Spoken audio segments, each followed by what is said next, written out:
Welcome to another video tutorial for Learning Music Theory with Logic Max and Finale, published by Routledge and written by Jeffrey Kidda.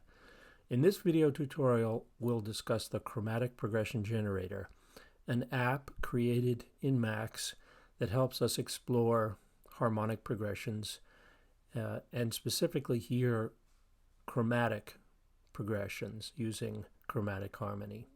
We will first look at the circle of fifths as a source for a chromatic progression. Then we'll discuss two types of modulations, the pivot modulation and the step-up modulation. We'll look at some progressions with descending bass lines. We'll look at the concept of modal mixture. We'll look at the Phrygian flat 2 chord, which is also known as the Neapolitan 6th chord. And then finally, we'll look at augmented 6th chords and modern equivalents, 5/7 flat 5 and the tritone substitution chords. The chromatic progression generator works in a similar way to the diatonic progression generator, except that here we're not specifically in a key and we can choose chords from many different keys. We can change each of the chord's parameters, including the octave, the root, the quality, the position, that's to say if it's in root position or one of the inversions, the voicing, which allows us to change the position of the upper three pitches, and the rhythm. If we want to listen to a progression all the way through, we click on the sequence toggle, then we click on the start step button. If we want to step through the progression, we use the start step button. And if we want to repeat a chord, we click on the current step. The Chromatic Progression Generator is available from www.jeffreykidda.com. We know that we can use descending fifths in the diatonic context to create progressions. We could also use the circle of fifths chromatically to create a progression with descending fifths. So for instance, we could use the concept of applied dominance, where a dominant 7th chord is used to then progress to the chord a fifth below. In this case, moving chromatically around the circle counterclockwise from C dominant 7th to F dominant 7th to B flat dominant 7th, etc. We can't go all the way through the circle because we don't have 8 chords, but we can do a portion of the circle. We can see that we have used the quality table to create applied dominance as the roots of the chords are descending by fifths.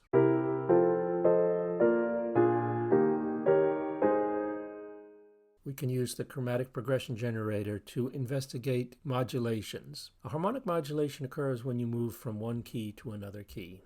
A couple of things that have to happen if you're going to have a convincing modulation. The original key must be established before one hears a new key as something different, and it would be established typically by cadences. The secondary key must be established for the modulation to be complete. If you have just a momentary establishment of a secondary key, this is called a tonicization. In a tonicization, the secondary key is not established with cadences. A pivot modulation relies on a chord that exists in two different keys, and it serves as a link between the two keys. In the following example, we're going from C major to G major, and the C major chord is of course the tonic of the C major key, but it's also the subdominant of the G major key. We can note the modulation by creating a secondary line of Roman numerals for the new key.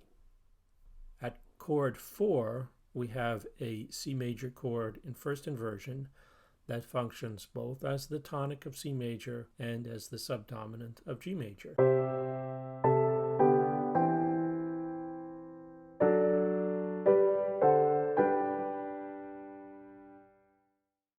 A step-up modulation is where we change from one key to another by transposing a section of music or a phrase of music.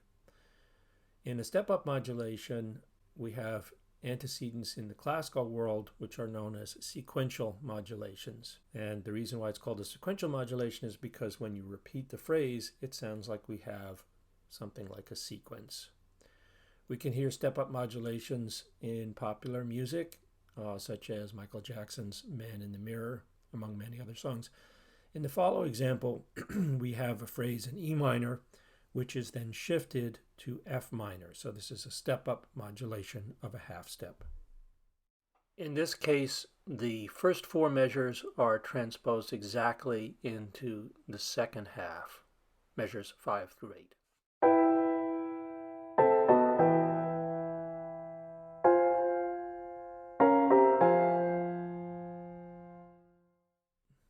We can use the Chromatic Progression Generator to explore other kinds of progressions, including other descending fifths progressions. In this progression, we are modulating from C major to A minor. We are using the leading tone chord in C major as a pivot to A minor. The leading tone triad in C major is also the supertonic diminished chord in A minor. And by introducing the E dominant seventh chord at chords 4 and 7, we can then cadence to A minor and establish A minor as the new tonic. Modulations between a major key and the relative minor are quite common because the relative minor is going to have a different 7th scale degree. It is considered a modulation.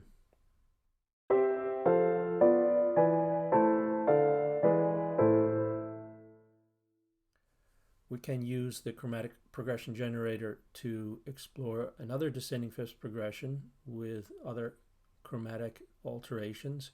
Here we have another modulation from C major to G major, and in this case we're going to use the submedian chord in C major as the pivot to G major, in which the submedian chord becomes the supertonic chord of G major.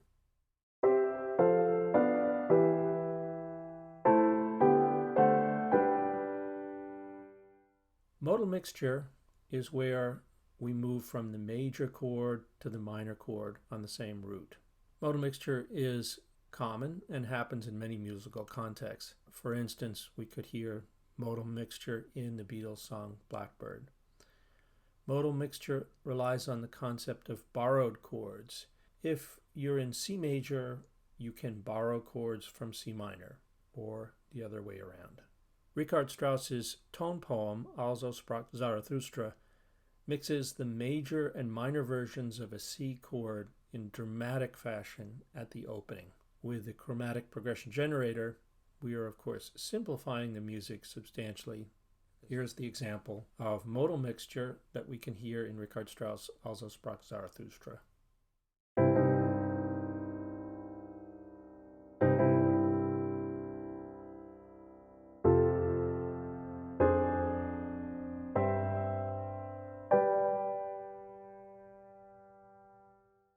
The Phrygian flat 2 chord, otherwise known as the Neapolitan 6th chord, is built on the lowered 2nd scale degree, in which case we are going to create a major triad on that lowered 2nd scale degree. If we're in the major, we also need to flat or lower the 5th of that chord. If we are in a minor key, the 5th will already be flatted. In particular, we can hear the Phrygian flat 2 chord at number 7 here, and this is an excerpt from Hector Berlioz's song Villanelle.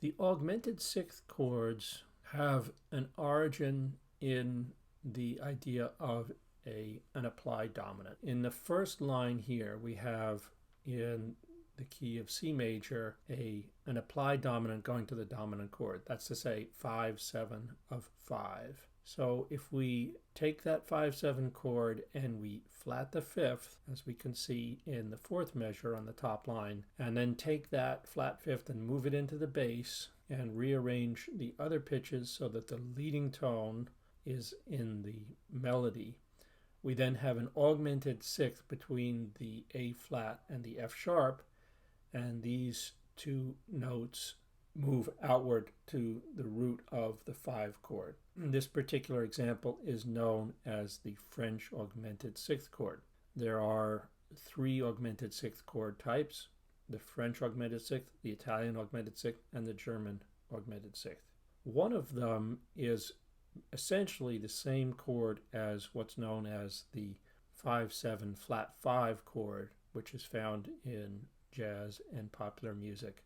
On the other hand, the German augmented sixth chord, which has the A flat in the bass here and the F sharp in the melody, can actually be respelled as simply an A flat dominant seventh chord. The German sixth chord, as we saw for the French augmented sixth chord, is going to resolve to a 5 chord in C major, a G major chord. When it's spelled as an A flat dominant seventh chord, it can also resolve to the G major chord, and in that function it's known as the tritone substitution.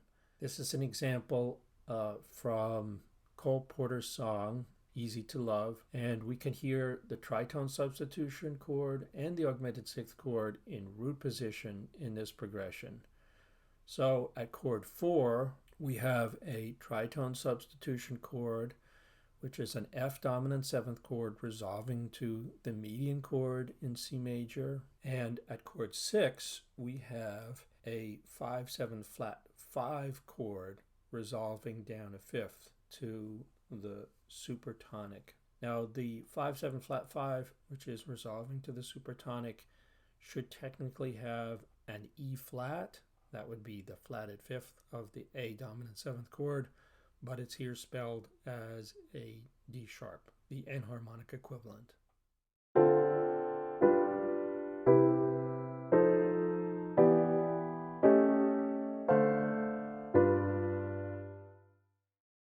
Next, we have an example from Duke Ellington. This is an excerpt from Sophisticated Lady, and we can hear that in chords 2 through 5 and in chords 7 through 8, we have the tritone substitution concept. We have dominant seventh chords which are resolving by half step downwards.